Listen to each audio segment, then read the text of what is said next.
Olá a todos. Hoje é segunda-feira, 22 de setembro de 2025, e nosso amigo Larry C. Johnson está de volta conosco. Bem-vindo de volta, Larry. Você ainda não me expulsou de casa, né? Não tá tentando me despejar? Bonita camisa, aliás. Você está fazendo isso? Bela camisa. Você também. Bela camisa. Tenho que dizer ao professor Morandi que ele precisa se esforçar mais. Sabe, ele fez uma piada em uma das suas conversas recentes com ele. Ele é um bom homem, mas precisa arranjar uma camisa. Exatamente.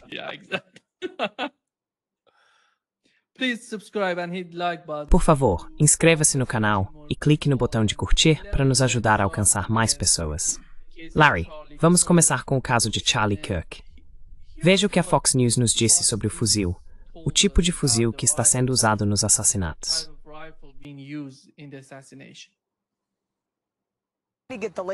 Para obter os detalhes mais recentes sobre essa arma. Mas os investigadores já tinham nos contado uma coisa que soubemos há alguns dias. Eles encontraram o rifle enrolado em uma toalha bem perto da cena do tiroteio. Então eles já o tinham. Mas o que não sabíamos era exatamente a idade da arma. E é importante destacar isso, porque a polícia diz que o suspeito pode ter escolhido essa arma justamente porque era praticamente impossível de rastrear. Quero mostrar para vocês na tela, para quem está assistindo em casa. É assim que a arma parecia, segundo as autoridades. É um rifle Mauser antigo, que, segundo os investigadores, é tão velho que nem sequer tinha número de série, então eles não teriam como rastreá-lo.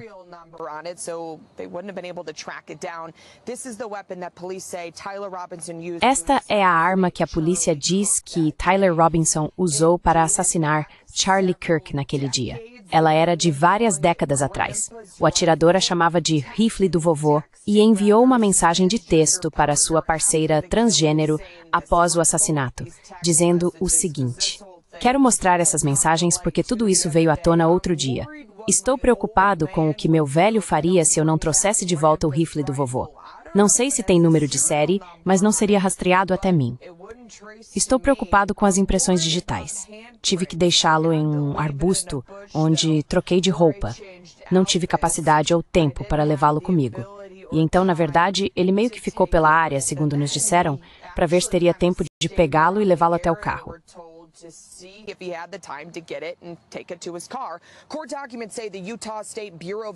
Documentos judiciais afirmam que o Departamento de Investigação do Estado de Utah, que está trabalhando neste caso, encontrou DNA na arma do crime que eles acreditam ser compatível com Tyler Robinson.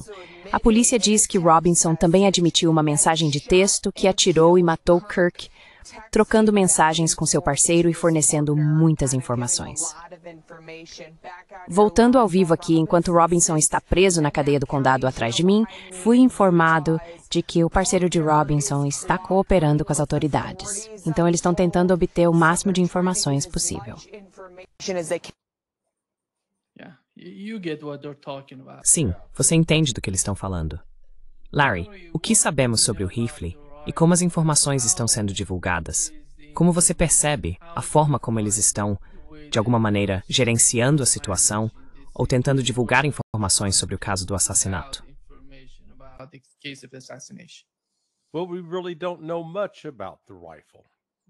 Bem, realmente não sabemos muito sobre o rifle. Temos algumas, eu chamo de narrativas forjadas.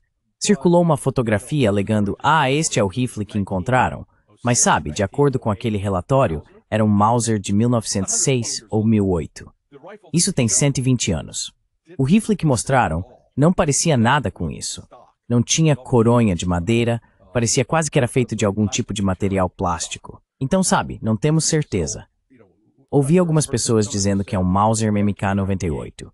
E sabe, outro amigo meu, Ryan Dawson, afirmou que sim, você poderia colapsar aquela coronha, dobrá-la para reduzir o tamanho da arma.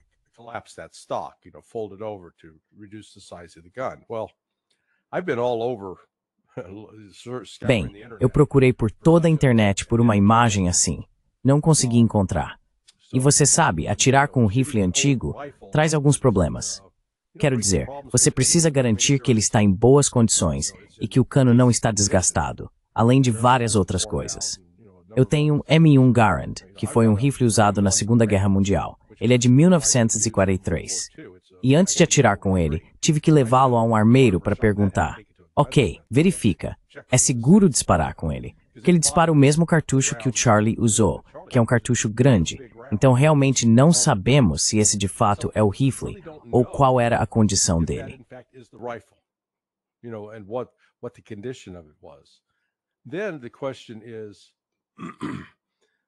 Então a questão é a seguinte: o FBI afirmou que ele desmontou, tirou as peças, desmontou parcialmente para conseguir tirar do telhado. No entanto, se você desmonta um Mauser, ele tem o que é chamado de carregador interno. É como uma mola, que se você colocar a munição, essa mola empurra para cima para que você possa então engatilhar o cartucho na câmara, ou colocar o cartucho na câmara para que possa ser disparado. Bem, o problema é que quando você desmonta um Mauser, esse carregador interno cai e toda a munição cai junto. E mesmo assim, eles afirmam que encontraram o rifle intacto. Como você sabe, ele tinha disparado um tiro. É um ferrolho manual.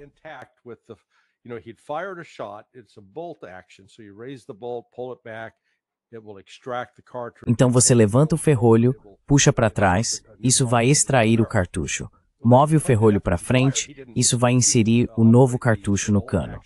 Bem, eles alegaram que depois que ele atirou, ele não operou o ferrolho de forma alguma. Ele o deixou intacto. Então não há a menor chance de ele ter desmontado a arma. Esse é o ponto. Ok, então alguém está mentindo aqui. Isso é o que está claro. Nas imagens dele atravessando o telhado, não parece que ele está... Sim, ele tem algo na mão, mas não parece ser um rifle Mauser de tamanho normal.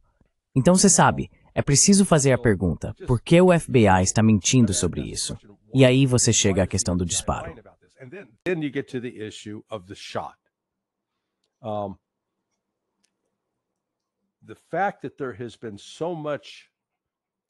O fato de haver tanta desinformação em torno disso me faz pensar que se trata de uma operação de inteligência de algum tipo. Em outras palavras, pessoas estão deliberadamente inserindo informações falsas na narrativa, como: ele foi baleado de lado, por isso a cabeça dele não fez aquilo. Ou, ele foi baleado por trás. Então há muita coisa conspiratória acontecendo. Ele foi baleado de frente. Ele levou um tiro bem aqui, se atingiu a clavícula e depois subiu, mas fez um buraco e você sabe, o buraco inicialmente aparece do tamanho da ponta do seu dedo médio. Mas então, rapidamente, o sangue começou a jorrar. A alegação é que foi um projétil 3006 que o atingiu.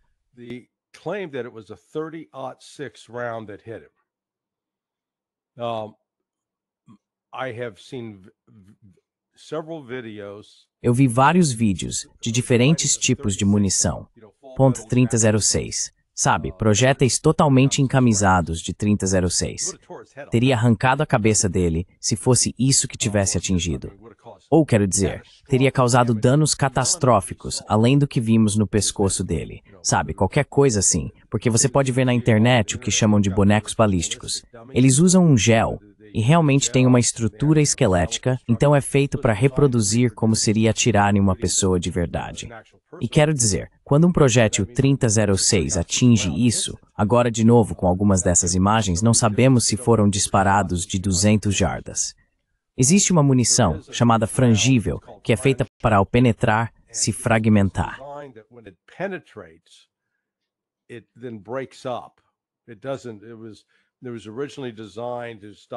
Ela foi originalmente projetada para que quando a polícia atirasse em alguém, a bala não atravessasse a pessoa e atingisse um inocente que estivesse atrás.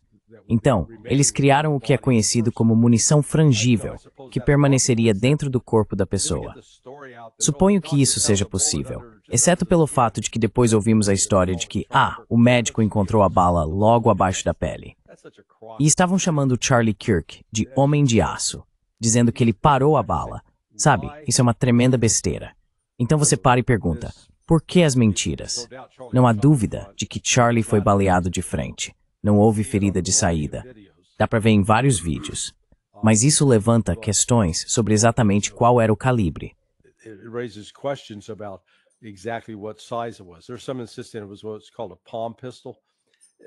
Há quem insista que era o que chamam de pistola de palma. Olha, o problema com uma pistola de palma é como você mira com ela. Eu consigo atirar com boa precisão até uns 6,5 metros. Mas quando você passa de uns 15 metros e tenta atirar apontando com uma arma de mão, você não vai ser muito preciso.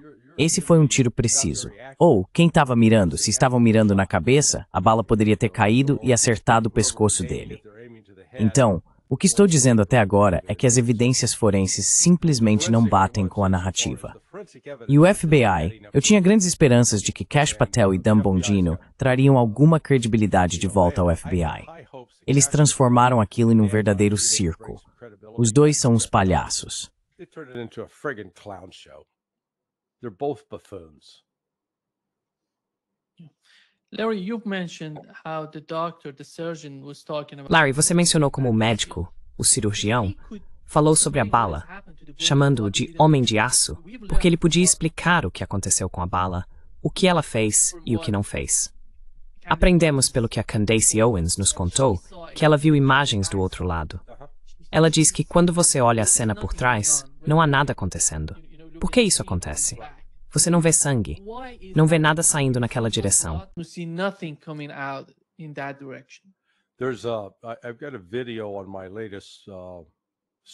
Eu tenho um vídeo no meu último post do Sonar21.com que contém vários vídeos dentro desse vídeo, mostrando diferentes disparos de um 3006. Em um deles, é usado um boneco balístico completo, cabeça e tórax. O tiro atravessa o tórax, explode a parte de trás, então você vê uma ferida de saída. A ferida de entrada pode ser do tamanho da ponta do meu dedo. A de saída é assim. E havia uma tábua de madeira 2x4 presa na parte de trás desse boneco balístico. A bala atravessou a tábua e depois foi bater em uma parede. Era isso que ela esperava ver, que se um projétil 3006 totalmente encamisado tivesse atingido o Charlie no pescoço, teria arrancado o pescoço dele, teria explodido uma grande parte de trás do pescoço e provavelmente teria atingido algumas das pessoas que estavam atrás.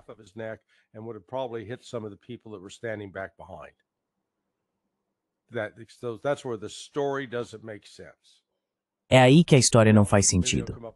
Agora, talvez eles venham e digam, bem, era uma munição com pouca potência. Sabe, era um cartucho especialmente feito que só tinha metade da potência, metade da pólvora dentro do estojo. Bem, talvez. Então, de novo, simplesmente, não temos nenhuma. As informações que eles divulgaram são enganosas, certo? E além disso, não temos nenhuma informação confiável, além de dizer que o que sabemos sobre o desempenho e as características de um projétil. Ponto 3006 não é evidente no que vemos com o Charlie Kirk. Sabe, ele é atingido.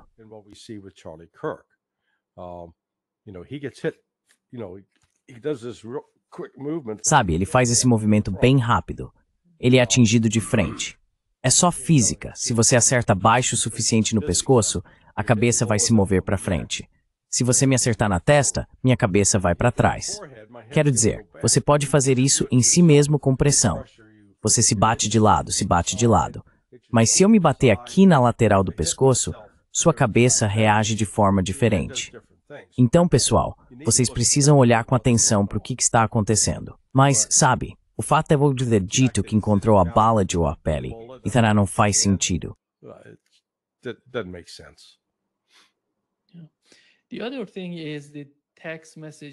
Outra coisa são as mensagens de texto entre Tyler Robinson e seu amante. Sabe, tudo isso é impressionante, porque toda a história é que ele vem de uma família conservadora e depois entra em um relacionamento com um cara transgênero. E sabe, as mensagens de texto entre os dois, parece que duas pessoas de 50 anos atrás estão conversando uma com a outra. De certa forma, é incrível. Só de ver dois jovens de 22 anos, essas são pessoas bem jovens, conversando do jeito que as pessoas faziam há 50 anos.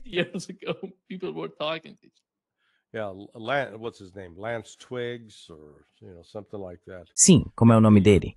Lance Twiggs, ou sabe, algo assim. Tem um problema real com as mensagens de texto divulgadas. Primeiro, elas não têm data nem horário, então não parece que foram tiradas de um celular. Alguns especularam que essa conversa foi gerada por IA. Sabe, você vai no Grok e diz, Ei Grok, me dê uma conversa entre duas pessoas sexualmente confusas, uma das quais acabou de matar alguém e tem um rifle que precisa esconder. Porque algumas das palavras usadas, sabe, você e eu conversamos muito, participamos de vários podcasts, eu faço vários podcasts, nenhum de nós usa esse tipo de linguagem. Quero dizer, é arcaico. Parte disso é arcaico. I mean, it's archaic. Some of it is archaic. So you got to wonder why are they so busy? Então, você tem que se perguntar, por que eles estão tão ocupados estabelecendo essa narrativa? Agora, há outros relatos circulando, e novamente, eu aceito pelo valor de face que pode ser verdade que isso foi planejado com antecedência. Havia carros indo e vindo daquele local nos dias anteriores, havia postagens no Discord e em outras plataformas de mídia social dizendo que algo grande ia acontecer em 10 de setembro. Outros até dizem, Ryan, que Charlie Kirk seria morto.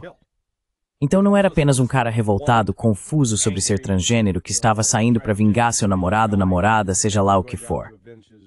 Havia um elemento de organização nisso. E você sabe, é isso que eles precisam investigar a fundo e explicar.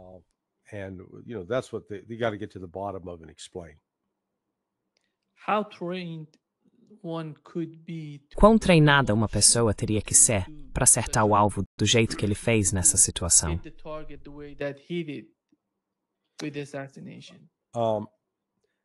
Well, it means that you either Bem, had isso somebody significa que alguém pegou esse rifle e o ajustou para que quando você atire num alvo a 200 jardas, já ouvi dois números diferentes, 150 ou 200 jardas, quando você atira em um alvo nessa distância, você quer ter certeza de que, ao alinhar o retículo, sabe, as cruzes da mira, quando você coloca a cruz em um ponto específico, é ali que a bala vai acertar. Porque a Terra é curva. Quando você dispara uma bala, ela basicamente segue a curvatura da Terra. E com a distância, quanto maior a distância, por assim dizer, mais a bala cai. The longer the distance, if you will, the more the bullet drops. So, for example, if I'm shooting Então, por exemplo, se eu estiver disparando uma munição, e você sabe, nós a chamamos de munição ou cartucho, porque a bala é apenas uma parte do cartucho. Você tem a bala, o estojo e o espoleta. O espoleta é como um pequeno explosivo na base, no centro do cartucho. Quando você o atinge, ele acende a pólvora. Então você tem essas quatro coisas, a bala, o estojo, a pólvora e o espoleta. Quando você dispara, digamos, uma munição 5,56, que é muito menor, a 500 jardas, se você ajustou a mira para que a 100 jardas acerte bem no centro do que está mirando, a 500 jardas, essa bala vai cair 1,5 metro, certo? that bullet will drop 5 feet. Okay? So what this means is somebody had to have O que isso significa é que alguém teve que zerar aquele rifle para saber que, ao mirar a 200 jardas, o tiro iria acertar exatamente onde miraram. Ou então entenderiam que precisariam ajustar a mira, reconhecendo que a bala iria cair cerca de 10 a 12 centímetros a essa distância. Certo, espero não estar te confundindo ainda. Então esse é um aspecto. Tinha que haver alguém, seja Tyler Robinson ou alguém que o ajudou, que zerou aquele rifle. Esse é o primeiro ponto. O segundo ponto é o disparo em si, apertar o gatilho. Olha, se eu tiver um rifle zerado, posso te ensinar a fazer isso a 200 jardas em provavelmente 15 a 30 minutos. you to do that at 200 yards in probably 15 to 30 minutes. And it's a simple matter of put the rifle down. E é uma questão simples de colocar o rifle no lugar, mirar no alvo, entender o que você está vendo pela mira, alinhar a cruz sobre ele, aprender a respirar, expirar, prender a respiração e apertar o gatilho. Se eu te ensinar a fazer isso, você conseguiria acertar o tiro. Então, no fim das contas, havia um elemento de habilidade aqui. Além disso, isso nos leva de volta à questão de desmontar o rifle. Se você já ajustou a mira e depois desmonta o rifle, há uma grande chance de perder o ajuste. Então você precisa atirar de novo para ter certeza de que onde você está mirando, onde está o ponto vermelho no meio da sua mira, é realmente para onde a bala vai. Faz sentido? Where the bullet's going to go. Does that make sense? Yeah, that totally. Sim, totalmente. Totalmente. Ok, é incrível a forma como você descreve isso. Larry, aqui está uma pergunta de um dos nossos espectadores. Ele tem uma pergunta para você. Por favor, pergunte ao Larry, o que aconteceria se o tiro viesse do lado direito, perto da orelha? From the right side around the ear. Yeah. No, if he would have seen it from the right side. Sim, se ele tivesse sido atingido pelo lado direito, coloque o dedo no ouvido, bata em si mesmo na orelha, tente ver se consegue manter a cabeça parada. Se você for atingido de surpresa na lateral, sua cabeça vai se mover assim, certo? Não vimos isso. No vídeo, a cabeça dele faz o seguinte, ela desce e depois sobe. Desce e depois sobe, não para o lado. Então, sabe, é por isso que digo isso. Eu dou um passo atrás e pergunto, quem está divulgando isso? Quero dizer, não estou acusando quem fez a pergunta disso. Se isso foi divulgado na internet, sim, é isso que achamos que aconteceu. Isso foi uma saída. Aquilo não foi uma saída, foi uma entrada. Novamente, você pode acessar meu vídeo em sonar21.com e ver isso, e assistir ao ferimento de saída que aparece nesse boneco balístico. É do tamanho de um prato de papel, um buraco de 15 centímetros. Então, o que foi feito com o Charlie foi uma execução. Foi feito para matá-lo. Porém, It was intended to kill him, and it did so effectively. Yeah. Sim. O outro caso Larry, com o grupo dele. Aqui tá o que o FBI disse. FBI said. Então, quando ele foi visto pela primeira vez no campus, estava com roupas diferentes. Depois, ele trocou de roupa no telhado e, mais tarde, voltou a vestir aquelas roupas em algum momento. De modo que, quando foi detido, quando foi preso, as roupas correspondiam às que ele usava antes do tiroteio. Yeah. sim, como eles sabem que ele trocou de roupa no telhado? Eu não sei. You know, was he up there doing a striptease? No. Você não sabe? Ele estava lá em cima fazendo um striptease com música tocando. Lots of holes. Existem muitos e muitos buracos nessa história. O FBI, eu não sei se houve um esforço deliberado para enganar as pessoas. Isso é uma possibilidade ou se é pura incompetência. E eu nunca descarto a possibilidade de incompetência e estupidez. I never discount the possibility of incompetence and stupidity. And you see the footage. E você vê as imagens, Larry, do cara que tá atravessando a rua. Você percebe que ele de alguma forma tem algum tipo de problema na perna, e ele não. With his leg, and he doesn't. Well, Bem, isso foi antes, certo? right? Sim, antes sim. Yeah, before the shooting, he's walking like he's limping. Sim, antes do tiroteio, ele está andando como se estivesse mancando. Alguns especularam que ele tinha um rifle nas calças. Eu vi vídeos em que alguns dizem que não dá para fazer isso, e outros dizem, sabe, eu vi vídeos em que dá para fazer. Você ainda consegue andar, mas vai mancar ou não vai ter um andar normal. Então foi assim que ele contrabandeou o rifle. De novo, eles têm imagens dele na escada. Você não o vê se movendo em nenhuma dessas imagens. Então não dá para saber se ele está realmente dobrando os joelhos. Ele tem um rifle escondido nas calças ou não. Ou eles afirmam, porque eu, sabe, quando isso aconteceu, presumi que ele tinha um rifle que conseguia desmontar. Existem alguns que você pode desmontar, separar e colocar numa mochila. Mas aí o FBI aparece com a história. É o 3006. The FBI comes up with the story there's the 30-06. You really don't break that down easily. I've not seen. Você realmente não desmonta isso facilmente. Eu nunca vi e procurei por isso um único vídeo. Se alguém conseguir encontrar, por favor, me envie uma cópia. Eu gostaria de ver alguém desmontando um Mauser. Eu poderia trazer meu M1 Garand aqui. Novamente, é um rifle da época da Segunda Guerra Mundial, como este. Alguns sugerem que este pode até ter vindo da Primeira Guerra Mundial. Mas ele tem um mecanismo, o que eles chamam de receiver, e depois a coronha, a parte de madeira onde o cano fica encaixado. Não se desmonta facilmente. Não é algo rápido de desmontar, enquanto numa plataforma aérea, um M4, M16, eu só preciso apertar um pequeno parafuso se quiser, ou pino, e ele já se divide ao meio na hora. Quero dizer, eu consigo fazer isso em, sei lá, 4 segundos, mas não com este. But not this. So. Here is Aqui está o que Candace Owens disse sobre a roupa, Larry. What happened? Something made its way. René, o que aconteceu? Algo circulou por toda a cidade e chegou várias vezes à minha linha de denúncias. É uma imagem muito clara de Tyler Robinson, supostamente tirada, vou dizer supostamente por precaução aqui, mas está parecendo credível de acordo com minha linha do tempo. Supostamente tirada às 18h38 em uma Dairy Queen próxima. Aqui está a foto que podemos mostrar para vocês. Dê uma olhada nessa foto. O que há de errado com essa imagem? Muita coisa está errada com essa imagem. Antes de tudo, 18h38, você acabou de atirar em alguém. Você fez de tudo para esconder seu rosto, para trocar de roupa.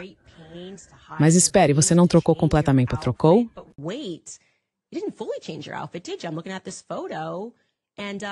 Estou olhando para essa foto e você está usando jeans e está usando a camisa vinho. Agora temos uma combinação 50-50 dos trajes e agora você está mostrando seus olhos e não parece nem um pouco com medo de ser reconhecido. Além disso, uau, você deve ter um estômago e tanto. Você não tem antecedentes criminais. Daqui a pouco você atira em alguém e pensa, vou só fazer uma refeição. Você não parece muito abalado ou perturbado. Algo problemático é o local. Aliás, nós mapeamos isso. Fica a cerca de 15 minutos do campus. Em um momento em que nos disseram que ele estava parado tomando conta do rifle.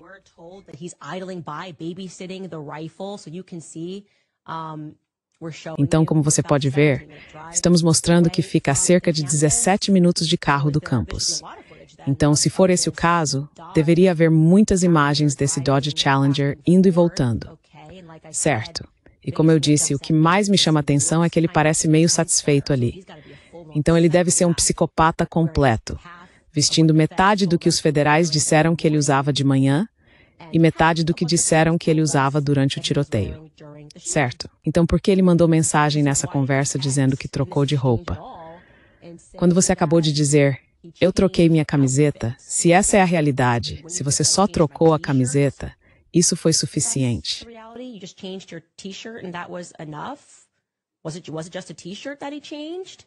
Foi só a camiseta que ele trocou. A roupa, de novo, como percebi ontem, sempre foi problemática. Sinto que a roupa foi o erro do FBI. Nunca fez sentido dizer que ele entrou no campus usando shorts caqui claros e uma camisa vinho, e depois decidiu trocar tudo completamente horas depois. Porque por que você simplesmente não trocaria só a camiseta? Isso faz muito mais sentido. Todo jovem usa jeans. E você não precisa trocar de jeans ou tirar os shorts khaki para evitar ser identificado. Ninguém vai dizer, ei, vamos te parar porque você está de jeans. Isso não existe. Faria muito mais sentido se ele tivesse trocado só a camiseta.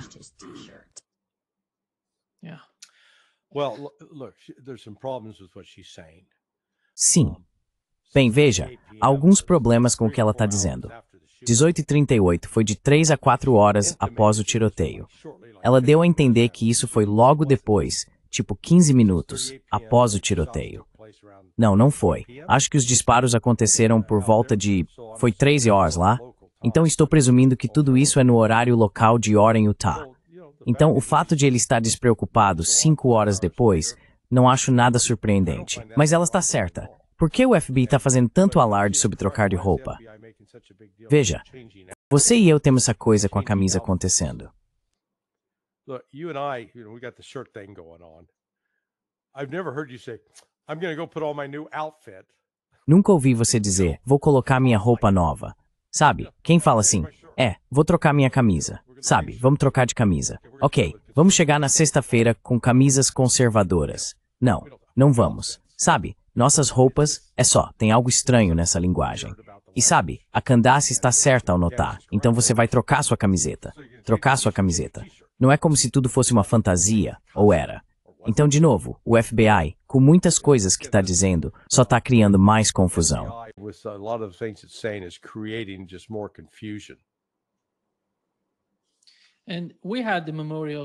E tivemos o memorial para Charlie Kirk, durante o qual vimos Tucker Carlson subir ao palco e Donald Trump discursar. Donald Trump foi questionado sobre o assassinato e disse que acredita que o assassino agiu sozinho e que mais ninguém esteve envolvido. Aqui está o que ele disse.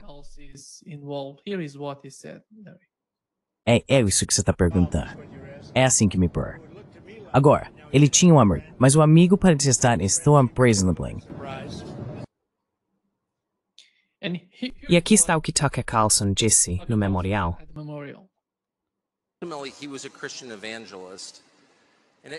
Ele era um evangelista cristão. E isso, na verdade, me lembra da minha história favorita de todas. Então faz cerca de 2000 anos em Jerusalém, e Jesus aparece e começa a falar sobre as pessoas, no poder. E ele começa a fazer a pior coisa que alguém pode fazer, que é dizer a verdade sobre as pessoas.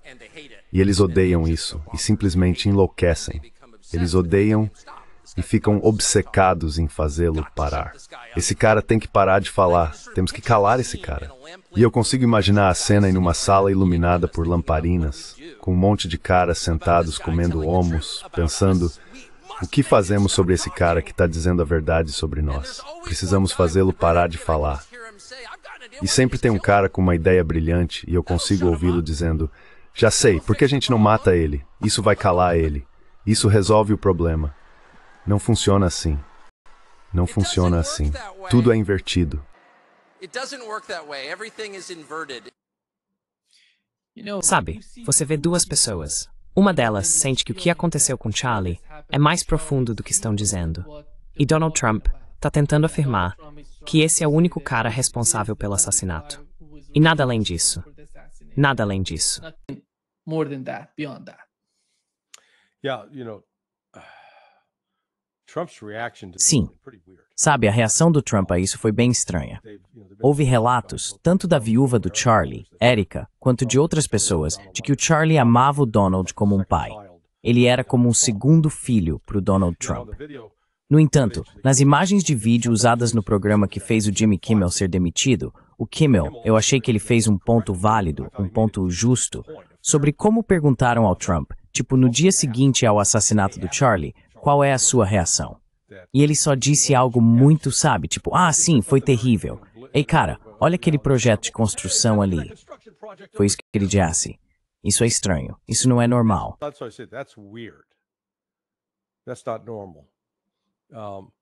If you really have a relationship with somebody, Se você realmente tem um relacionamento com alguém de quem você realmente gosta e essa pessoa foi assassinada dessa forma, eu acharia difícil até mesmo falar, especialmente se for alguém como meu filho, alguém com quem eu afirmo ter uma relação próxima.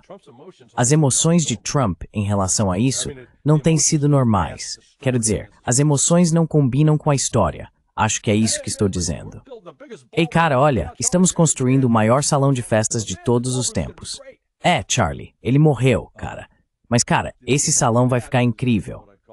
Sabe, isso é o que eu chamaria de um alvo legítimo para um comediante tentando mostrar que a reação de Trump foi tão, sabe, tão incomum. Vou deixar por aqui. so unusual. I'll leave it at that. Isso não é nem um pouco comparável ao que Netanyahu está tentando fazer. Meu Deus. Ele está tão obcecado com tudo ao redor.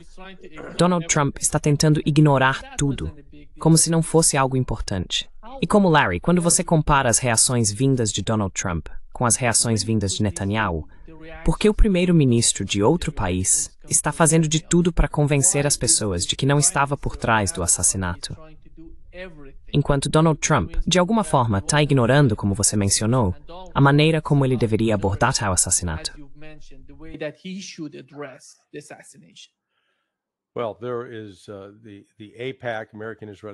Bem, existe a AIPAC, o Comitê de Assuntos Públicos Estados Unidos-Israel. Os vários sionistas estão trabalhando dobrado. E não são apenas sionistas judeus, são sionistas cristãos também. Charlie foi usado como uma ferramenta por essas pessoas. E Charlie realmente aceitou o dinheiro deles.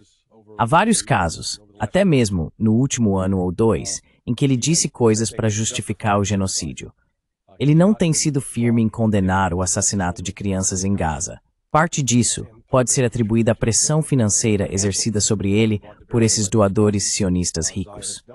Eles percebem que tem um problema. Porém, por causa da conversa que foi gravada, acho que 24 horas antes de tudo isso acontecer, entre Charlie Kirk e Ben Shapiro.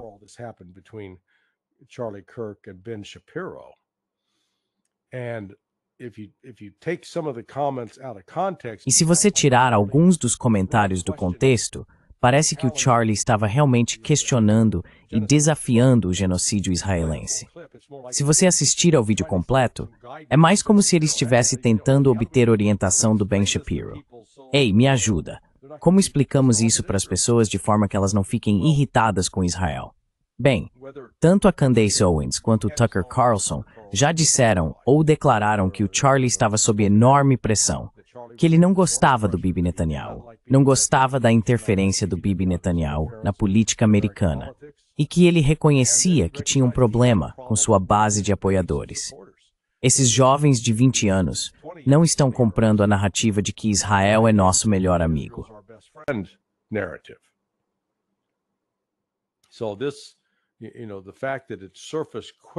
Então, sabe, o fato disso ter vindo à tona rapidamente, a possibilidade era, será que foi Israel tentando calar o Charlie? Eu não descarto isso de jeito nenhum. Quanto a se eles armaram para alguém, se ajudaram a organizar o esforço, não dá para descartar. Porque eles têm um histórico claro de matar pessoas que consideram um problema. É só perguntar para Hassan Nasrallah e para o negociador do Hamas, Haniyeh. Israel tem uma longa, rica e sórdida tradição de assassinar e eliminar outros que querem tirar do caminho. Então aqui está o Charlie Kirk, e os 2 pontos em que ele foi categórico. Tucker Carlson era seu amigo, e ele iria trazer o Tucker de volta no próximo evento da Turning Point USA.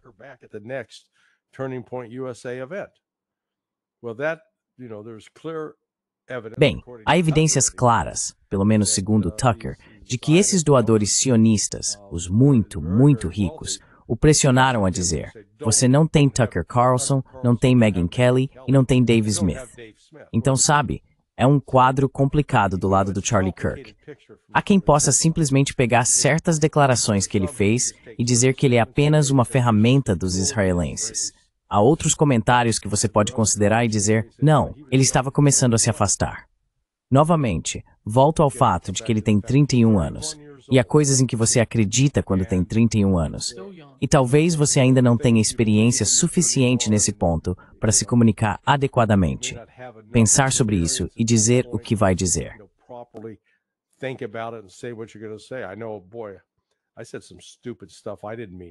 Eu sei, cara. Eu disse algumas coisas estúpidas que não quis dizer. E as pessoas podem pegar comentários que fiz quando tinha 30 ou 31 anos. E se os reproduzissem, pintariam um retrato radicalmente diferente de mim. Por isso digo que vou ser muito reservado ao fazer qualquer tipo de declaração julgadora sobre se Charlie Kirk era isso ou aquilo.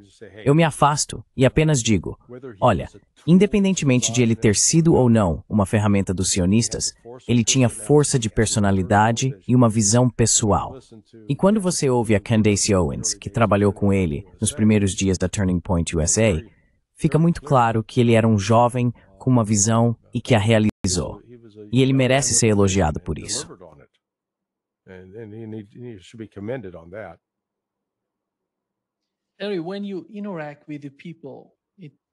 Terry, quando você interage com as pessoas, seja na sua sala de aula ou com o público com o qual o Charlie está se envolvendo, você tenta transmitir sua mensagem e também está recebendo a deles. Você é influenciado pelas pessoas com quem está conversando. Mesmo quando eu ensino na sala de aula, sou influenciado pelos meus alunos. Eles me ensinam enquanto eu tento ensiná-los. É isso que aconteceu durante esse movimento nos Estados Unidos, na minha opinião. Charlie Kirk, de certa forma, aprendeu algo novo que ele não poderia ter aprendido com Tucker Carlson ou Candace Owens. Certo. Veio dos jovens que o desafiavam, que tentavam fazer um ponto contra ele.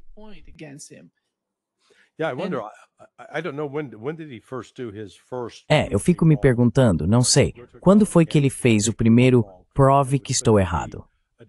Sabe, quando você vai a um campus universitário e diz, ei, prove que estou errado, mas seria um debate, um vai e vem, um questionamento socrático. Não tenho certeza. Mas eu apostaria que se você assistisse aos 2 ou 3 primeiros que ele fez, e depois assistisse ao que ele fez 8 anos depois, vamos supor que ele começou quando tinha 23 anos, acho que você veria uma diferença, uma mudança de abordagem, uma mudança de argumento, uma mudança geral. Sabe, ele foi acusado de dizer algumas coisas duras. Mas, de novo, nesses vídeos que eu assisti, nessas interações, ele nunca foi insultuoso, ou, sabe, xingou as pessoas, usou palavrões, insultou a história sexual da mãe de alguém. Nada disso. Sempre foi um vai e vem, fazendo perguntas, propondo questões.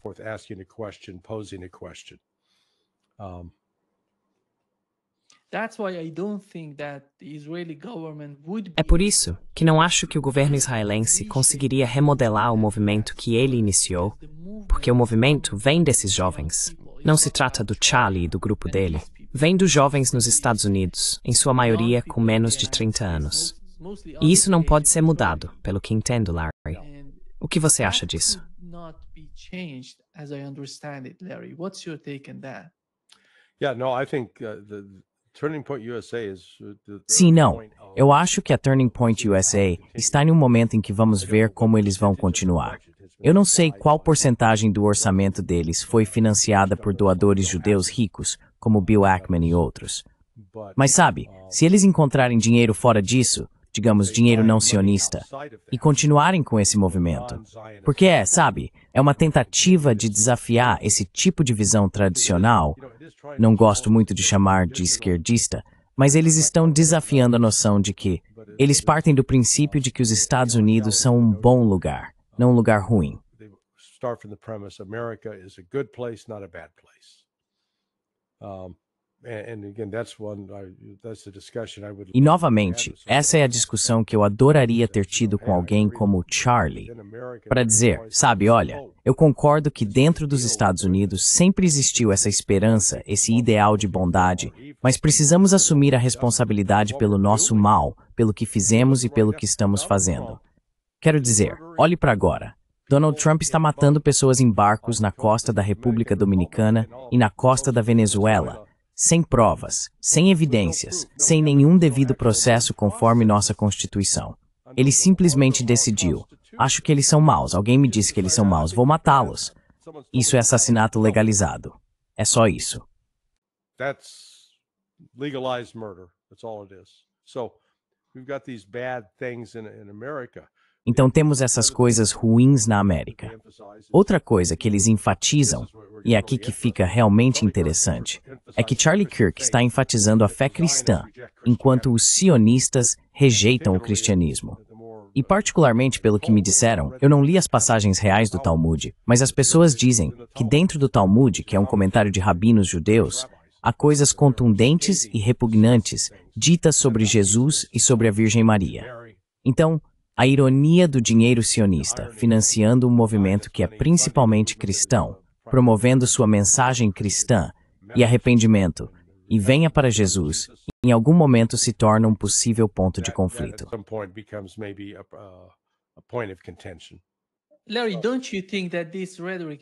Larry, você não acha que essa retórica sobre esquerda e direita é de certa forma muito mais confusa? E que não estamos abordando a questão central. Para mim, a esquerda é sobre socialismo, a relação entre empregado e empregador, e você sabe, coisas como a Seguridade Social, essas coisas são da esquerda. Você está sempre pedindo para que essas qualidades sejam consideradas, mas não se vê muito disso, porque a esquerda de alguma forma está falando sobre outras coisas. E a direita está falando sobre algo que nem reconhecemos como sendo a direita e as tradições que ela deveria representar. De alguma forma, eles estão confundindo toda a disputa. Eu estava assistindo ao podcast da Candace Owens. Ela disse, e o Tucker Carlson também, que a verdadeira batalha é entre as elites e o povo. Não é uma batalha entre direita e esquerda.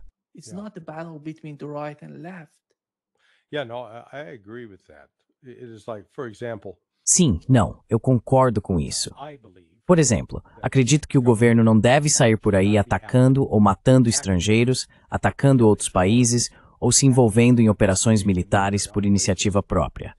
Acredito que a força militar deve ser sempre usada em defesa, quando você foi atacado ou está sendo ameaçado com um ataque iminente em que sua vida ou a de seus cidadãos estará em risco e você não tem alternativa a não ser usar a força. Aí sim, use a força. É o mesmo princípio que aplico quando ensino as pessoas a se protegerem com uma arma de fogo. Se você carrega uma arma e alguém te confronta, a primeira coisa que você precisa tentar fazer é desescalar a situação. First thing you need to try to do is to de-escalate that. Not fight them, not escalate it by calling. Não lutar contra eles. Não escalar a situação chamando-os de nomes, lançando insultos, impondo tarifas ou fazendo algo que vá prejudicá-los. Tente diminuir a tensão. Tente sair de perto. Saia da situação. Só depois de tudo isso, se você não consegue sair, não consegue diminuir a tensão, e a pessoa está com uma arma na mão ameaçando te matar, vindo na sua direção, aí sim você usa força, você neutraliza a pessoa. Mas isso é o último recurso. Então, por eu adotar essa posição, isso me torna menor oral. Isso me coloca ao esquismor. Não faço a menor ideia. Does that make me right or left? Beats the hell out of me. Or the concept that, hey, I don't. Ou o conceito de que, olha, eu não quero que o governo pegue o dinheiro que eu ganho para desperdiçá-lo em outros programas. Eu gostaria que houvesse alguma prestação de contas, alguma responsabilidade fiscal. Estou disposto a pagar minha parte para ser membro da sociedade, mas não quero ter que pagar mais do que outras pessoas. Se você é extremamente rico, talvez pudesse contribuir um pouco mais para a sociedade. Isso me faz ser de esquerda ou de direita. Então, vamos analisando questão por questão. Eu sou apenas eu. Acho que tendo a me inclinar mais para o lado libertário, governo mínimo, máxima responsabilidade individual e responsabilizar as pessoas pelo que fazem.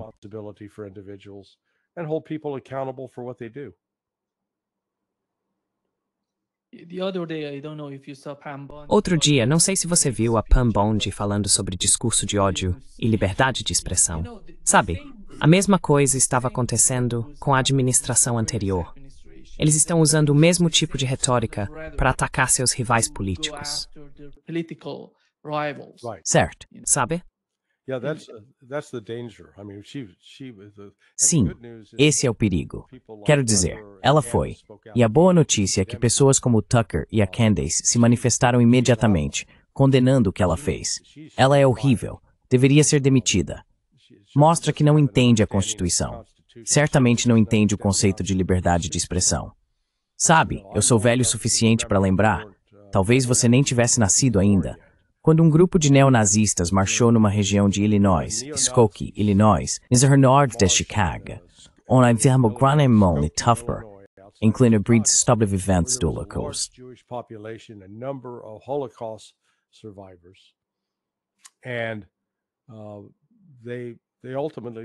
E no final das contas, eles foram autorizados a marchar. Sabe, eu me oponho a tudo que eles defendem. Mas o conceito de liberdade de expressão é justamente permitir que até mesmo aqueles que você odeia ou despreza tenham voz. Você não pode simplesmente calar alguém dizendo, eu não gosto do que você está dizendo. Porque se esse for o seu padrão, então todos estarão sujeitos à perseguição dependendo de quem está no poder. Excepto for de step de discurso, desde o que esmarrani hoje, decidimos that tep brov to for tio antissemite. And therefore we're going to shut it down. It shouldn't be that way.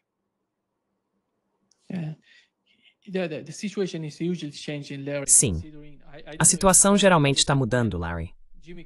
Não sei se você viu o vídeo em que o Jimmy Kimmel estava falando sobre o Tucker Carlson ter sido demitido da Fox News. Ele estava atacando o Tucker Carlson da forma mais agressiva possível. Mas nada aconteceu com Jimmy Kimmel. Karma is a beautiful thing. Sim, o karma é uma coisa linda. Sabe, como eu costumo dizer, aprendi esse ditado na Argentina. El pez muere por la boca. Ou seja, o peixe morre pela boca. E sabe, o Kimmel, muita gente esquece que o Jimmy Kimmel costumava participar de um dos programas mais sexistas. Era o programa do Ben Stein. E ele estava lá com o Adam. Acho que chamavam de The Man Show. Acho que era esse o nome. Acho que ainda deve estar no YouTube. Você já viu? I think it may still be on YouTube. Did you ever see it? Não. Oh, yeah. Go look up The Man Show. Ah, sim. Vai procurar The Man Show. Quero dizer, eles não faziam nada além de agir como um bando de adolescentes, correndo atrás de mulheres, bebendo cerveja, causando confusão. Era o completo oposto do que ele é agora. Meu Deus. Naquela época ele era engraçado. Agora ele é só um palestrante irritante, dando lição de moral nas pessoas.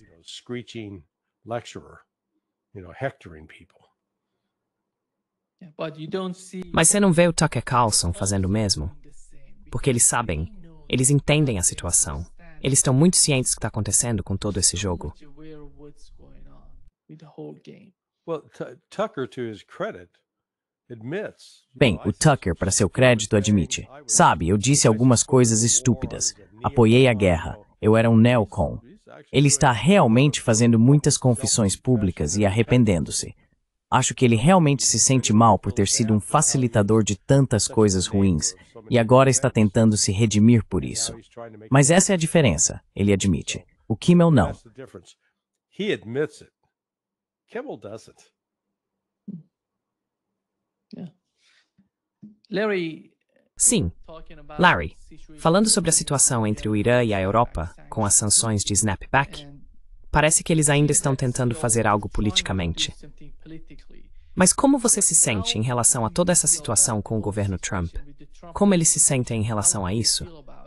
Você acha que eles estão colocando ainda mais pressão sobre a Europa, no caso das sanções de snapback? E qual é o resultado disso para a posição do Ocidente, em termos da maneira como estão tentando pressionar o Irã para conseguir o que querem do Irã?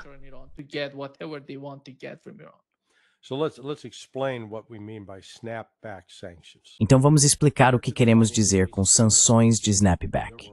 Antes da assinatura do JCPOA, havia 6 ou 7 tipos diferentes de sanções que tinham sido impostas ao Irã pelo Conselho de Segurança das Nações Unidas sob aquele Plano de Ação Conjunto Global. Uau, acho que é isso que a sigla significa. Todas essas sanções anteriores deveriam ser suspensas. O Irã entraria em uma nova era sem sanções, em troca de permitir inspeções e garantir que não estava construindo uma arma nuclear. Então os Estados Unidos desistiram do acordo. Alemanha, França e Reino Unido, que também eram signatários e faziam parte do JCPOA, na verdade nunca suspenderam aquelas sanções anteriores que estavam em vigor. Eles não suspenderam.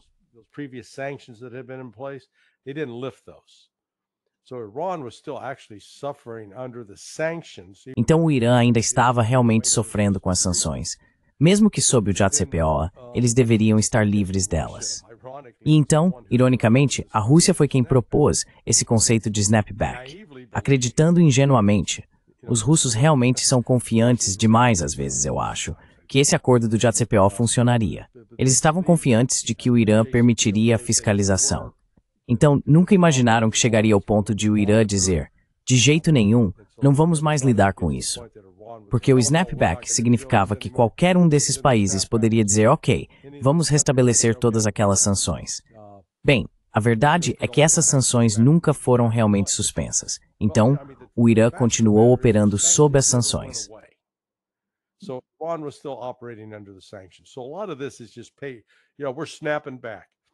Então, muito disso é só, sabe, estamos voltando ao que era antes.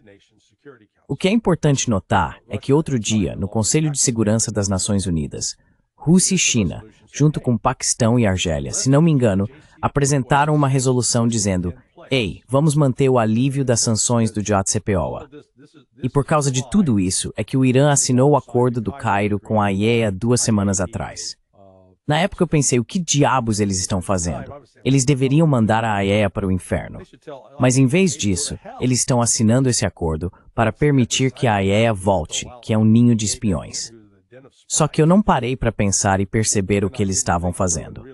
O que o Irã estava fazendo era dizer, ok, vamos continuar cooperando como exigido pelo JCPOA, porque realmente queremos o alívio das sanções.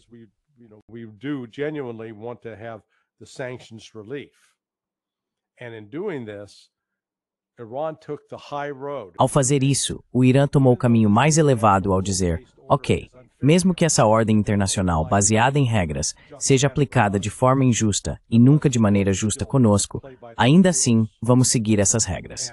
E o que o Ocidente fez? 9 membros do Conselho de Segurança da ONU disseram ao Irã, vá para o inferno, dane-se. Não, vocês vão receber as sanções de novo. As sanções, que na verdade nunca foram totalmente suspensas, agora seriam aplicadas. Exceto que então Rússia e China se uniram pela primeira vez e disseram, esta é uma ação ilegal, inválida, e vamos fazer negócios com o Irã do jeito que quisermos e ignorar suas sanções. Então agora há uma ruptura real, e o Irã está em uma posição mais forte, militarmente, economicamente e politicamente, do que jamais esteve.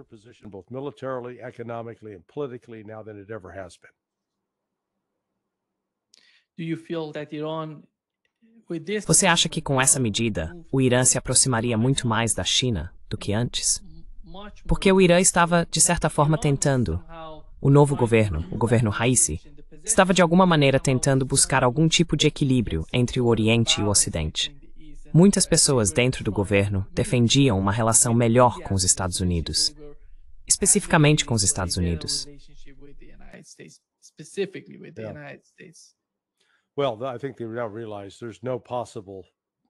Bem, eu acho que eles agora percebem que não há possibilidade de relacionamento com os Estados Unidos. Os Estados Unidos querem destruir o Irã. O Irã, ao mesmo tempo, tem sido muito ativo em fortalecer relações tanto com a China quanto com a Rússia. Houve múltiplos transportes militares, tanto da Rússia quanto da China, indo para o Irã, ajudando-os a se reconstruir após os ataques de 13 de junho. Então, o que você está vendo agora é, de fato, outro dia, o chefe do Estado-Maior do exército iraniano estava em Moscou. E uma das reuniões foi basicamente com o secretário de energia deles. E o secretário de energia disse a ele: estamos ansiosos para aumentar e aprimorar nossa cooperação econômica e militar. Isso veio de um chefe de energia russo. É como, o que você tem a ver com cooperação militar? Então, claramente, o Irã está se preparando para ser atacado novamente. Isso vai acontecer, e eu acho que será devastador para Israel e potencialmente para os Estados Unidos. O Paul está aqui. Olá, Larry. Paul's here. Hello, Larry. Hello, Neil. How's it going? Go ahead, Paul. Larry was Vá em frente, Paul. O Larry estava falando sobre as sanções de snapback que os europeus, junto com os Estados Unidos, estão tentando impor mais sanções, como era antes do JCPOA. Como você vê o resultado dessas novas políticas?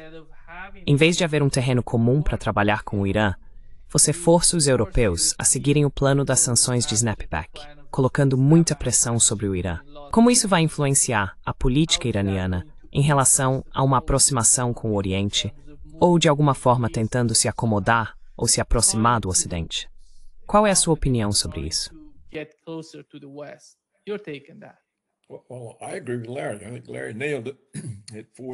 Bem, eu concordo com o Larry. Acho que o Larry acertou em cheio. Isso força o Irã a desenvolver relações mais próximas com as outras duas superpotências, Rússia e China. E eu concordo com o Larry. O Larry está certo. Minha própria opinião é que ele também está certo. Acho que entendi o Larry dizer que não vai ser possível para o Irã chegar a um acordo com os Estados Unidos, e eu concordo com isso. Não sei, perdi qual foi o motivo dele, mas certamente concordo. E acho que o motivo é que o governo dos Estados Unidos é um governo fantoche de quinta categoria, sem valor algum.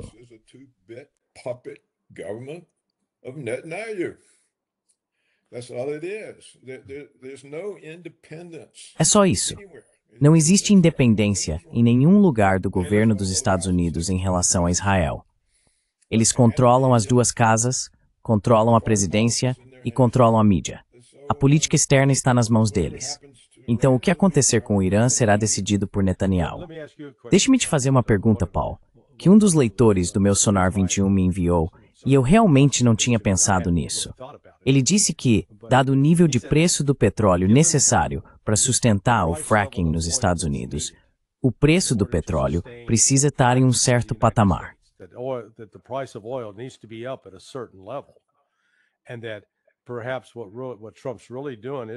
E talvez o que Trump esteja realmente fazendo seja tentar provocar essa crise com o Irã para, na verdade, aumentar o preço do petróleo e assim proteger essas indústrias dentro dos Estados Unidos.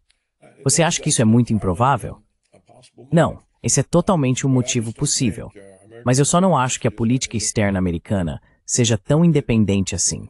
Por melhor que seja esse motivo, o elemento controlador é Netanyahu, é Israel. Então, realmente não acho que sejamos capazes de agir em nosso próprio interesse no Oriente Médio. Olha, vou sair agora. Senhores, tenham uma ótima conversa. Bom ver todo mundo. Ótimo falar com você, Larry. Certo, meus amigos. Tchau, tchau. Até mais. Great to talk to you, Larry. All right, my friends. Bye-bye. See you. Bye-bye. Tchau. Adeus. Paul, como está? Ótimo. Yeah. Paul, let's start with the case of Certo. Charlie Kirk. Paul, vamos começar com o caso de Charlie Kirk. Qual é o seu sentimento? Qual é o seu entendimento? Você olha para o assassinato, olha para o cara de quem estão falando, Taylor Robinson. Ele vem de uma família conservadora, depois se envolve num relacionamento com uma pessoa transgênero. Toda a história é de certa forma surpreendente. As mensagens de texto entre os dois parecem conversas de pessoas da sua idade, na casa dos 20 anos, e eles estão conversando entre si. O que está acontecendo? O que você acha que está acontecendo no caso de Charlie Kirk? Você vê o Tucker Carlson dizendo que o que aconteceu com Charlie Kirk é muito mais profundo do que o que foi dito pela administração. E o Donald Trump dizendo que foi esse cara que ele assassinou. Não há nenhuma ligação além disso. Qual é a sua opinião sobre isso?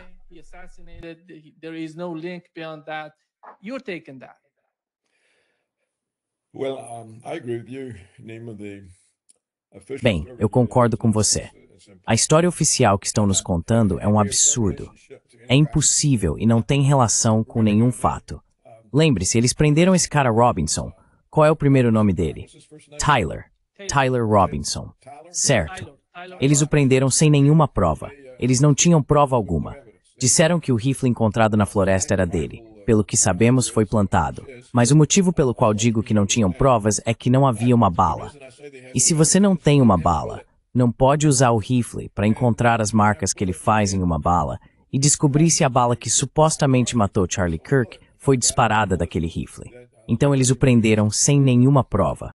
Eles não tinham prova alguma.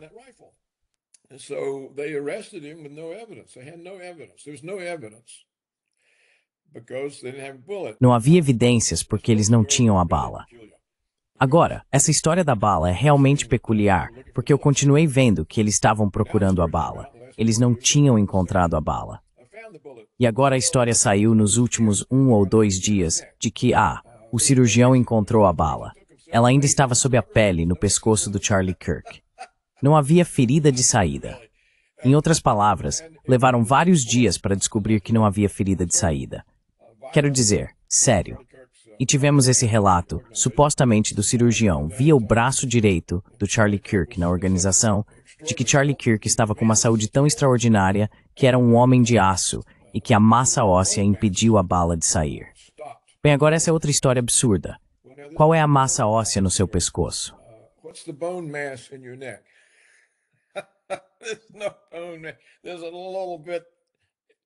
Não há osso. Há apenas um pequeno pedaço que conecta a medula espinhal. Se fosse uma bala de 30-06, que dizem ser um calibre para animais grandes, ursos pardos, alces, ela pode arrancar a cabeça de um homem, decapitá-lo, e ainda assim supostamente ficou presa no pescoço dele. Bem, os primeiros relatos não disseram que o cirurgião havia encontrado a bala. Só disseram, olha, não há ferida de saída. Isso não faz sentido. Um 30-06 não seria parado pelo pescoço de uma pessoa. Mas os relatos posteriores dizem, ele está com a bala. Bem, eu gostaria de saber qual é o calibre. É impossível que seja um 30-06, a menos que de alguma forma incrível estivesse defeituosa. Então toda a história fede. Agora, está disponível na internet um vídeo muito claro de um homem parado bem na frente de Charlie Kirk, a poucos metros de distância. Of Charlie Kirk, just a few feet away. There's a railing between them, but I think you can actually reach over and... Há uma grade entre eles, mas acho que você poderia realmente estender a mão e tocá-lo. E você tem uma imagem clara do homem. Você sabe como ele é. Pelo que posso perceber, não houve nenhum esforço para localizar essa pessoa, identificá-la ou interrogá-la. Mas se você assistir a esse vídeo, eu o postei esta manhã no final da minha coluna, ele mostra, ou parece mostrar, que esse homem assassinou Kirk com o que é conhecido como uma pistola de palma. É um dispositivo antigo que cabe na mão. Você pode vê-lo, ele está meio de lado. No momento certo, ele levanta o braço e a mão vai para cá. Assim que você vê a bala atingir Kirk, você vê a mão dele se mover. Não muito, mas só um pouco por causa do recuo. From the recoil. E então ele pula a cerca e corre para ajudar o Charlie, o que é uma boa maneira de escapar. Ele é uma das pessoas ajudando no momento do disparo. Kirk, bem, isso certamente vai chamar muita atenção. Na verdade, me parece que dá até para ver o cano da pistola entre os dedos dele. Agora, com só um pouco de recuo, dá para ver claramente que não é um 308. não está voltando e batendo no seu rosto. Eu entendo tudo sobre rifles de alta potência. Então, o que era um calibre 17, 22, 25 no máximo? Não era um tiro de rifle de alta potência. E então vejo que houve um relatório de outro cirurgião que não viu o caso, que não está fazendo a exploração do Charlie. Mas ele diz que a trajetória da bala não bate com a teoria de que veio de um telhado.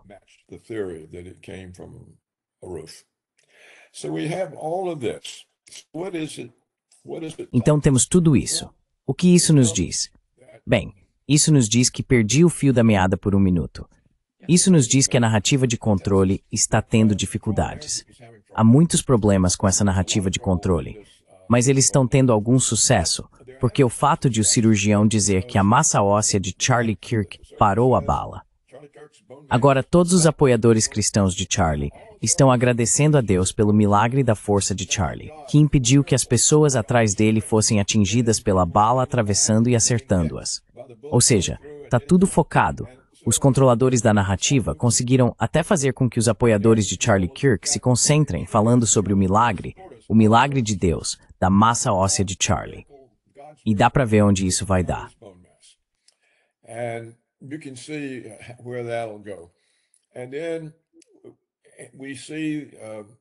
E então vemos os controladores da narrativa fazendo com que o resto de nós se concentre, falando sobre colegas de quarto transgêneros e mensagens ocultas de Tyler Robinson admitindo sua confissão. Em outras palavras, não há confissão, mas a mídia está criando a impressão de que existe uma mensagem oculta. A mídia disse que parece que Tyler Robinson pode ter confessado online. Então a confissão parece estar escondida. Então essas histórias foram plantadas neles, por quem quer que tenha conduzido esse assassinato. Isso se encaixa no padrão que vemos repetidas vezes. Se encaixa no padrão que James Jesus Angleton me contou. Então, na minha opinião, até que alguém possa explicar como um pescoço humano impediu que um projétil de 3006 tivesse um orifício de saída, e alguém possa provar que a bala retirada do pescoço do Charlie foi realmente disparada daquele rifle.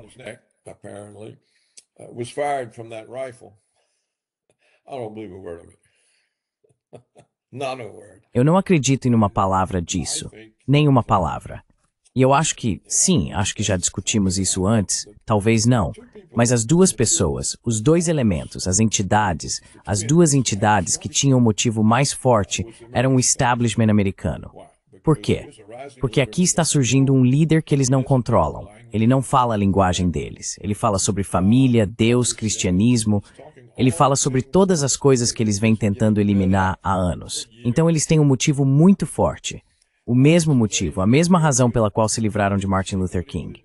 Ele era um líder em ascensão. Eles não o controlavam. O establishment dominante não tolera um líder que não pode controlar. Veja o que tentaram fazer com o Trump por 8 anos. 4 acusações falsas. Quantos processos civis falsos?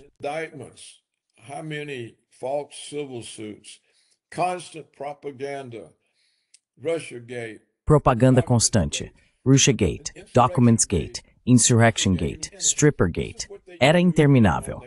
É isso que eles fazem com qualquer um que não conseguem controlar. Agora, qual é a outra entidade que tinha um forte motivo?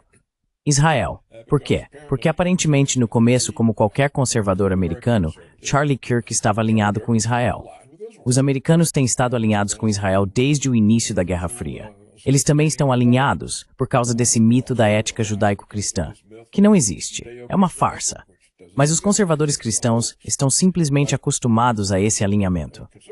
Bem, eles eram nossos aliados na Guerra Fria contra a influência russa no Oriente Médio, e nossa capacidade de controlar o fluxo de petróleo, tudo isso. Então os conservadores nem pensam a respeito.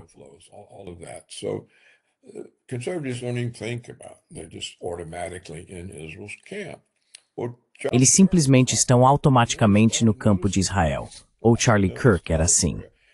E então ele começou a perceber certas coisas, como percebeu em outros lugares, e começou a levantar questões. No final, ele estava sendo bastante crítico em relação a Israel. Bem, se Netanyahu vê isso, ele diz, olha, esse é o líder da geração que está surgindo, e ele está liderando essa geração. Essa vai ser a futura liderança do campo de Israel. Temos que nos livrar dele. Então, essa é a minha visão sobre tudo isso. São duas entidades diferentes, ambas poderosas, ambas capazes de assassinar quem quiserem assassinar. Ambas tinham fortes motivos para assassiná-lo. A narrativa oficial não faz sentido. Eles prenderam Tyler Robinson antes mesmo de terem qualquer prova. They arrest Tyler Robinson before they have any evidence. They don't even have the bullet. If you don't have the bullet, Eles nem sequer têm a bala. Se você não tem a bala, não pode provar que ela veio da arma que dizem ser dele. E até ontem, na minha busca, não consegui encontrar em lugar nenhum que esse Tyler Robinson tivesse confessado. Vi uma postagem que supostamente mostra Tyler Robinson dizendo: "Eles não têm um caso contra mim. Eles não provaram o caso deles." Concordo com ele. Qual é o caso? Ele é preso e culpado antes de haver qualquer ligação entre a bala e a arma. E ainda não sabemos qual é a ligação entre ele e a arma. Não sabemos qual é essa ligação. Então essa é a minha opinião sobre isso. Isso é um assassinato político profissional para se livrar de alguém que está incomodando a situação.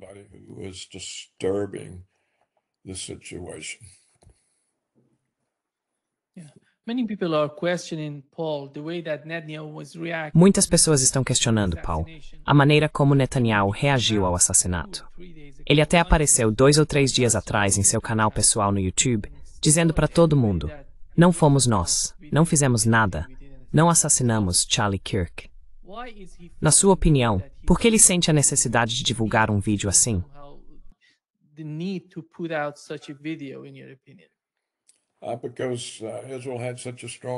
Porque Israel tinha um motivo muito forte. Sabe, a primeira coisa que Netanyahu fez foi dizer que era terrível o que tinha acontecido com Charlie Kirk, que ele tinha sido morto. Ele era nosso amigo. Estávamos alinhados de perto. Ele estava com Israel. Era isso que ele enfatizava. Ele não estava dizendo primeiro, não fomos nós. Ele estava dizendo, Kirk era nosso amigo próximo. Estávamos fortemente aliados. Ele era um homem de Israel. Ele estava tentando neutralizar qualquer impacto que Kirk tivesse tido sobre a juventude em ascensão. Tipo, ei, talvez haja um problema com Israel. Então essa foi a primeira coisa que ele fez. Para mim isso é revelador. Mas veja, Nima, nós não vamos descobrir se Israel fez isso. Nunca haverá uma confirmação oficial disso.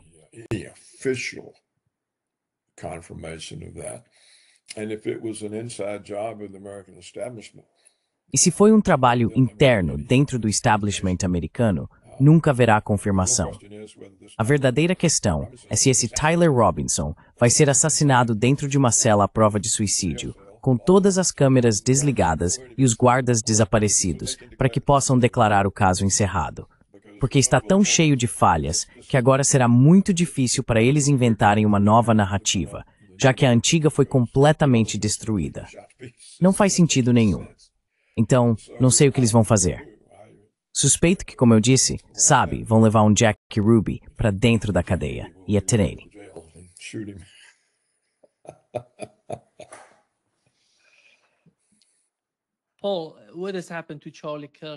Paul, o que aconteceu com Charlie Kirk, na minha opinião, foi algum tipo de influência que a opinião pública entre os jovens nos Estados Unidos teve sobre ele, fazendo com que mudasse sua visão em relação a Israel. Parece que após seu assassinato, o lobby israelense, ou o que vimos com Ben Shapiro e outros que estão apoiando Israel no que estão fazendo em Gaza e no Oriente Médio, está tentando tomar conta do movimento. Eles estão tentando remodelá-lo. Mas afinal, não está claro se eles conseguirão. Você acha que eles vão ser capazes de fazer isso? Porque esse movimento chegou até o Charlie. O Charlie não foi até esse movimento. Sabe, as pessoas com quem o Charlie conversava mudaram sua visão sobre Israel. Não foi o Charlie que os influenciou. E a maioria dessas pessoas vinha de famílias conservadoras que, de alguma forma, criticavam a política dos Estados Unidos.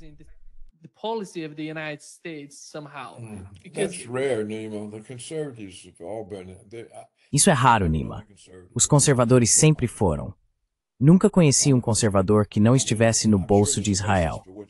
Quero dizer, tenho certeza de que há uma base para o que você está dizendo. Eu não tinha pensado nisso, mas acho surpreendente, só de pensar em todos os anos que passei em Washington, todo o período da Guerra Fria lá. Os conservadores estavam no bolso de Israel, e tudo que vi desde então eles continuam no bolso de Israel. Você sabe, os republicanos estão totalmente alinhados com Israel. Só os democratas, ou alguns democratas, é que têm sido críticos. E o motivo é que os democratas são os campeões dos invasores imigrantes e permitiram que tantos muçulmanos entrassem nos Estados Unidos. Agora, há prefeitos muçulmanos, promotores muçulmanos e membros muçulmanos do Congresso.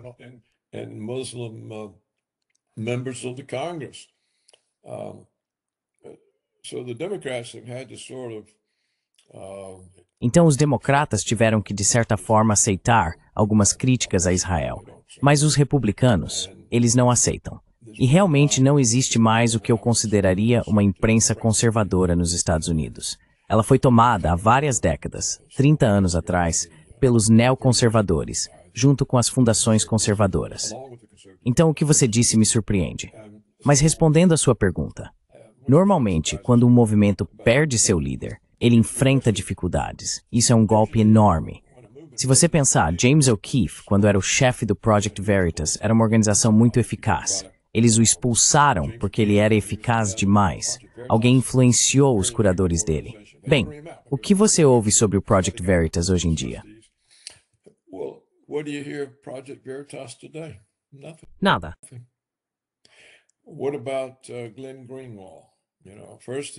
E quanto ao Glenn Greenwald? Primeiro, ele é afastado da grande imprensa e da mídia televisiva. Depois ele cria o The Intercept, que se mostra eficaz demais. Então ele é expulso de lá também. E o que você ouviu falar do The Intercept depois disso? Sumiu. O tipo de jornalismo analítico e contundente que Glenn Greenwald fazia desapareceu do The Intercept, assim como o Project Veritas deixou de ser relevante quando expulsaram James O'Keefe. Então, quando você perde seu líder, acho que isso é um golpe muito sério. Dá para ver claramente. Veja o efeito dos assassinatos israelenses sobre o Hezbollah.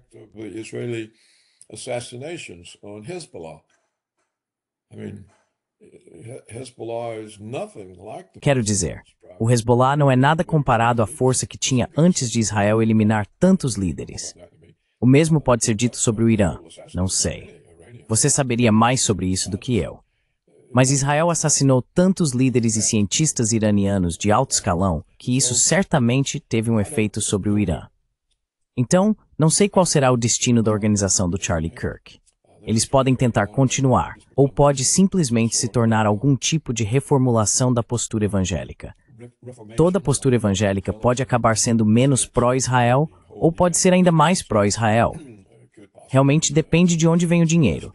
Se vier dos israelenses, do lobby israelense, então vai se tornar uma organização israelense.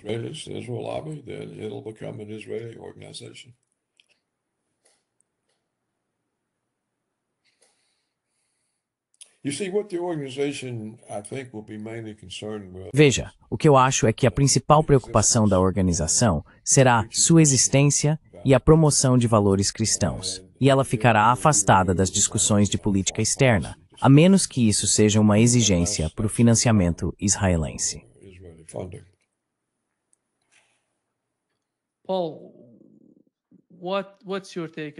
Bem, qual é a sua opinião sobre o fato de a Arábia Saudita ter decidido formar uma espécie de aliança com o Paquistão?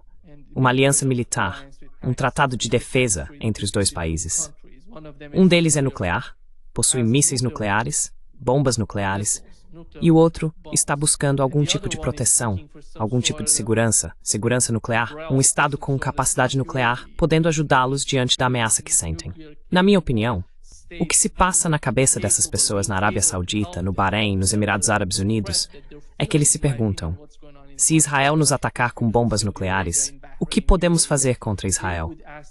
Os Estados Unidos definitivamente não nos ajudariam em um ataque desse tipo, para nos defender.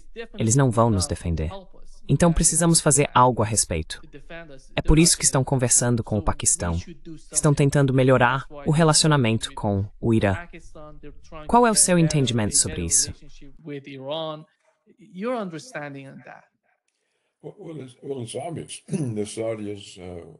Bem, é óbvio que os sauditas querem estar sob o guarda-chuva nuclear do Paquistão. São as armas nucleares paquistanesas que são atraentes.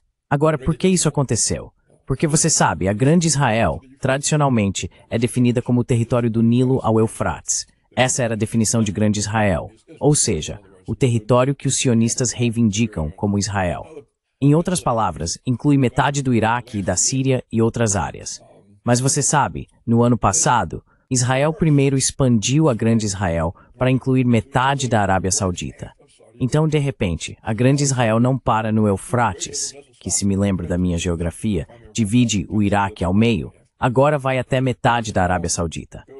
E então, mais recentemente, Israel anunciou que, na verdade, foi o Netanyahu.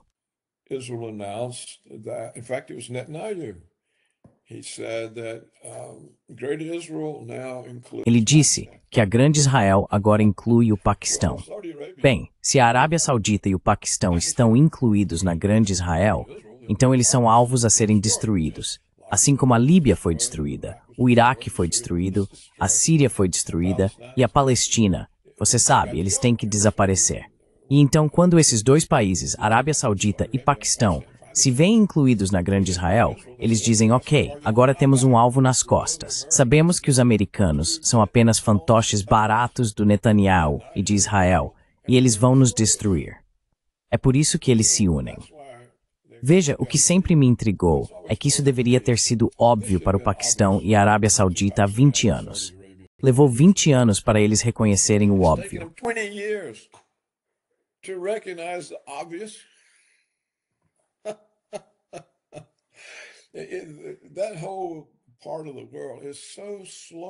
Toda essa parte do mundo é tão lenta em enxergar o óbvio, e por isso foram derrubados um por um. Se tivessem sido unificados, nada disso teria acontecido. Mas eles não conseguem aceitar a realidade, ou não conseguem enxergá-la, ou estão simplesmente focados em outra coisa.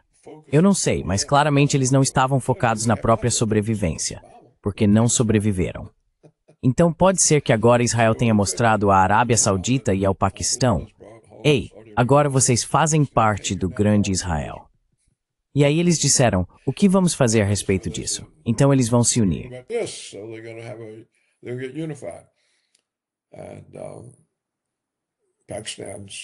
E o Paquistão é valioso para a Arábia Saudita, porque o Paquistão possui armas nucleares. Agora, se China, Rússia e Irã tivessem algum bom senso, anunciariam um tratado de defesa mútua e incluiriam a Arábia Saudita e o Paquistão. Então o recado seria dado a Israel e aos Estados Unidos. Ok, se vocês atacarem eles, estarão atacando a nós, e nós vamos atacar vocês. Mas, como Rússia, China e Irã não têm visão nenhuma, não enxergam além do próprio nariz, nada vai acontecer.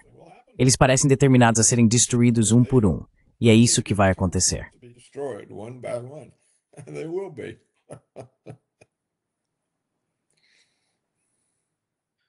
Paul, what do you make of Donald Trump asking Paul, Afghanistan o que você acha de Donald Trump pedir ao Afeganistão para deixar os Estados Unidos voltarem ao país e retomarem a base aérea de Bagram? Donald Trump está afirmando que foram os Estados Unidos que construíram a base aérea, o que não é verdade. Foi a União Soviética, nos anos 1950, que construiu a base. O que ele está tentando fazer? Ele disse que está preocupado com a China e as atividades chinesas na região. Mas como você vê isso além desse ponto? Seria o Irã por fora as Chinas?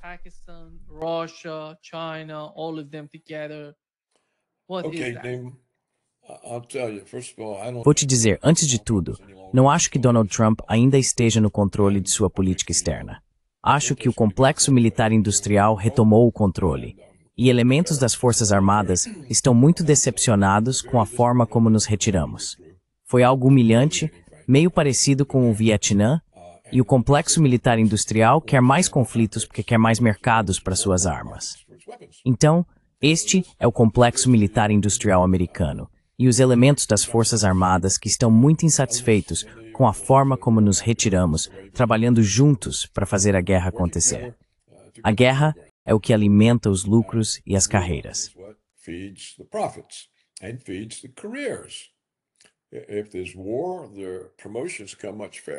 Se houver guerra, as promoções deles acontecem muito mais rápido. Promoções muito mais rápidas. Se não houver guerra, suas chances de subir são limitadas e muito lentas. E claro, Se não há guerra, há um limite para as armas que você pode financiar e vender. Então é isso que está acontecendo. Trump está aprendendo que o presidente, na verdade, não controla o governo, como eu venho dizendo há muito tempo.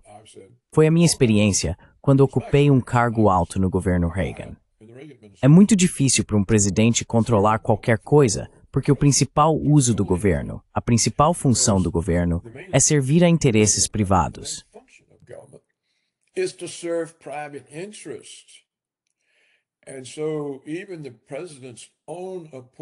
E assim, até mesmo os próprios indicados do presidente estão servindo a esses interesses privados, para que tenham carreiras quando essa administração acabar.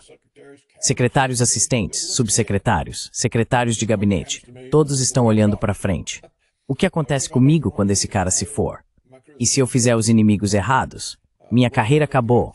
E se eu fizer os amigos certos? Vou prosperar, continuar subindo e sendo cada vez mais bem pago. Esse é o verdadeiro incentivo. Por isso é difícil para o governo cumprir a agenda do presidente, a menos que essa agenda, por mágica, atenda a todos os interesses privados. All the private interests. Well, of course, any kind of reform agenda doesn't. Bem, é claro que qualquer tipo de agenda de reforma não consegue. Qualquer tipo de agenda de paz não consegue. Então é isso que o Trump está enfrentando. E eu acho que agora vemos que ele não está mais no controle da política externa. É por isso que as declarações estão sempre mudando. Ele diz uma coisa e um pouco depois é contradito, porque o que ele diz não é o que eles estão fazendo. E eles não vão se ajustar a ele. Ele é quem tem que se ajustar a eles. Então essa é a minha explicação. É o que eu vivi. E acho que há muitas pessoas que perceberam isso por fazerem parte, que são honestas o suficiente para dizer que essa é realmente a situação.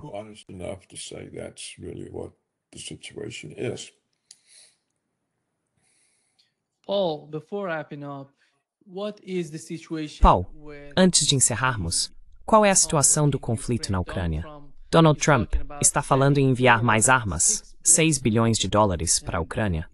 Por outro lado, de alguma forma, ele nos mostra que quer fazer algo em relação ao conflito na Ucrânia. Qual é a posição dele? Você acha que é a mesma coisa que aconteceu no Oriente Médio? Ou as negociações e conversas nos bastidores com a Rússia estão avançando de alguma forma?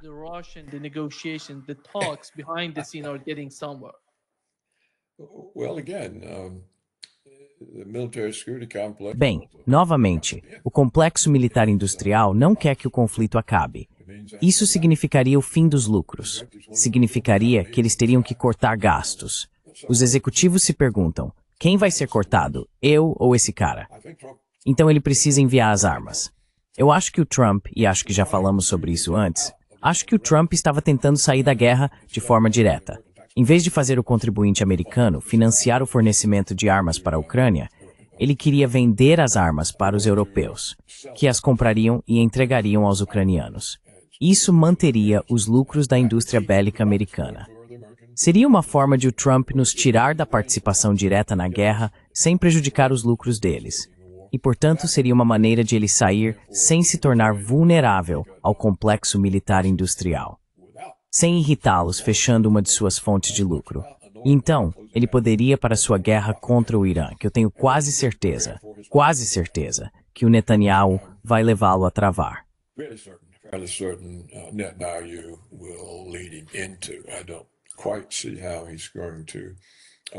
Eu não vejo muito bem como ele vai evitar isso. Veja, se você reparar, o Trump sempre se ajusta ao Netanyahu. Lembre-se, outro dia mesmo, quando Netanyahu e os israelenses atacaram líderes do Hamas que estavam no Catar, aquele pequeno enclave árabe do petróleo, e eles não tiveram sucesso, mas mataram alguns cidadãos locais. Todas as reportagens falavam sobre líderes. Era o Hamas, sim. Eu estava pensando que eram os Houthis. Era o Hamas, sim. Eles tentaram matar o Hamas, mas iam matando outras pessoas.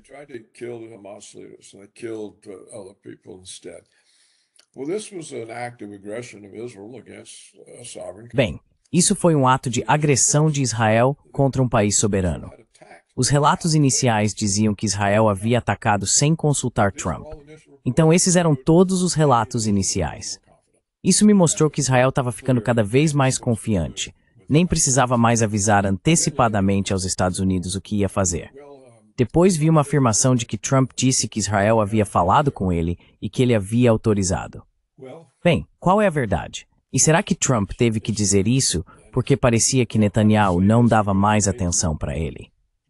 Now you didn't pay any attention to him anymore.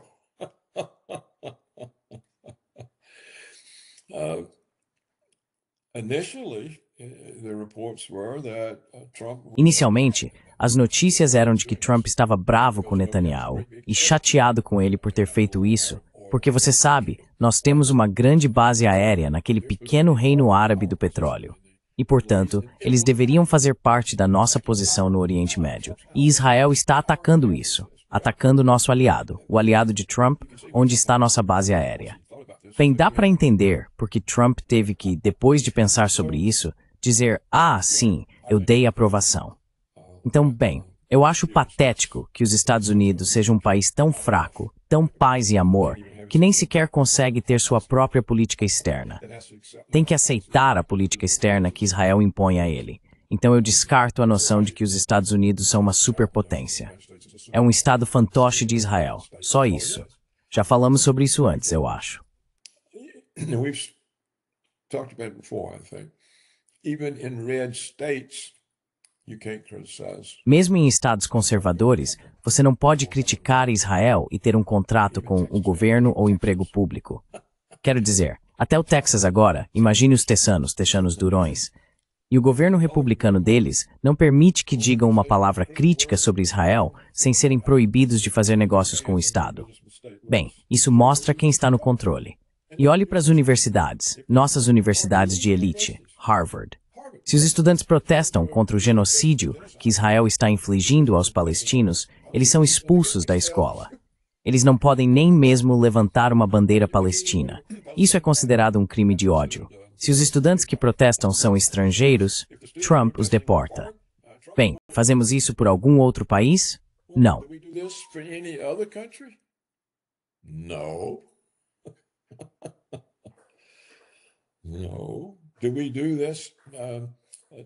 Não, nós fazemos isso com os jovens de esquerda que queimam bandeiras americanas, comemoram a morte do Charlie Kirk e incentivam assassinatos do Trump.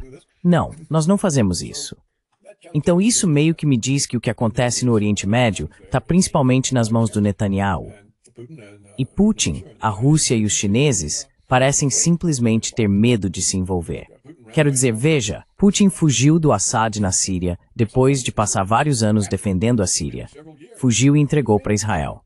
Agora Israel está ocupando o sul da Síria, acho que até os limites da cidade de Damasco. E eles dizem, estamos aqui para ficar. Então, eu diria, se você quer saber o que vai acontecer, pergunte ao Netanyahu. Ele é quem sabe. He's the one who knows. Yeah. Sim, que bom. Muito obrigado, Ace, por estar com Ramp. Being with us today. Great work, as always. Obrigado, Nima. See you. Até logo, Paul. Bye-bye. Tchau, me envie o link. I'm gonna send it right away. Vou enviar imediatamente.